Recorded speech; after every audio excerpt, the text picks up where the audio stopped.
West ইন্ডিজের জার্সিতে সুনীল নারায়ণের আগমন ঘটেছিল রহস্যময় স্পিনার হিসেবে। স্পিন ভেলকিতে এরপর ফ্রাঞ্চাইজি ক্রিকেটেও রাজ করছেন। হঠাৎ করে রহস্যময় ওপেনার হয়ে ওঠার সুযোগ আসে তার সামনে। হুটহাট ওপেনিংয়ে বোলারদের বোকা বানাতে শুরু করেন তিনি। তবে দিল্লি ক্যাপিটালসের বিপক্ষে বোলারদের স্রেফ বোকা বানাননি এই তারকা, বাধ্য করেছেন অসহায় আত্মসমর্পণ করতে।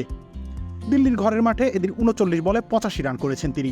সমান ৬০টি করে ৪ ও ৬ এসেছে তার ব্যাট থেকে, অর্থাৎ কেবল ১৪ বল থেকে ৭০ রান আদায় করেছেন তিনি।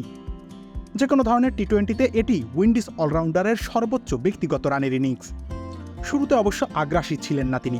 প্রথম রান করতেই লেগে গিয়েছিল ৬ বল, কিন্তু রানের খাতা খোলার পরেই ভিন্ন রূপে আবির্ভাব ঘটে তার। ঈশান্ত শর্মার এক ওভারেই ৩টি ৬ আর ২টি ৪ হাঁকান এই বাহাতি ব্যাটার। প্রায় একইভাবে ঝড় তোলেন রাশিক ধার সালামের ওভারে। ওই ওভারে আসে ১৮ রান। এর মধ্য দিয়ে ব্যক্তিগতভাবে হাফ সেঞ্চুরি পূর্ণ করেন তিনি। তখন কেবল ২১ বল মোকাবেলা করেছিলেন। 50 করার পরেও তুষ্ট হননি নারায়ণ। ঝড়ো ব্যাটিংয়ের প্রদর্শনী চালিয়ে গিয়েছেন আরও অনেকক্ষণ। নিয়মিত বাউন্ডারির মারে পৌঁছে গিয়েছিলেন ৮০-র ঘরে, যদিও শেষ পর্যন্ত সেঞ্চুরি করা হয়নি তার। তবে আউট হওয়ার আগে কাজের কাজটা করে গিয়েছিলেন তিনি। যেই পরিকল্পনায় তাকে ফ্রি লাইসেন্স দিয়ে ওপেনিংয়ে নামানো হয়েছে, সেই পরিকল্পনা পুরোপুরি সফল করে তবেই মাঠ ছেড়েছেন ওয়েস্ট ইন্ডিজের এই ক্রিকেটার। এর আগে রয়্যাল চ্যালেঞ্জার্স বেঙ্গালুরুর বিপক্ষেও দারুণ ব্যাট করেছিলেন তিনি।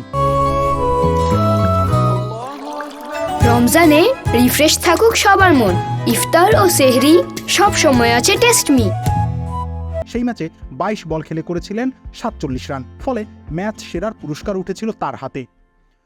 গৌতম গম্ভীর থাকাকালীন প্রথমবার সুনীল নারায়ণকে ওপেনিংয়ের জন্য বিবেচনা করেছিল কলকাতা। এবার আবার পুরনো ঠিকানায় ফিরেই গম্ভীর পুরনো ট্যাকটিক্স ফিরিয়ে এনেছেন। ভরসার প্রতিদানও দারুণভাবে দিয়ে যাচ্ছেন নারায়ণ। টুর্নামেন্ট জুড়ে তার এমন বিধ্বংসী ব্যাটিং দেখতেই এখন মুখিয়ে থাকবে ক্রিকেট প্রেমীরা। রবিউল ইসলাম রনি, খেলা ৭১।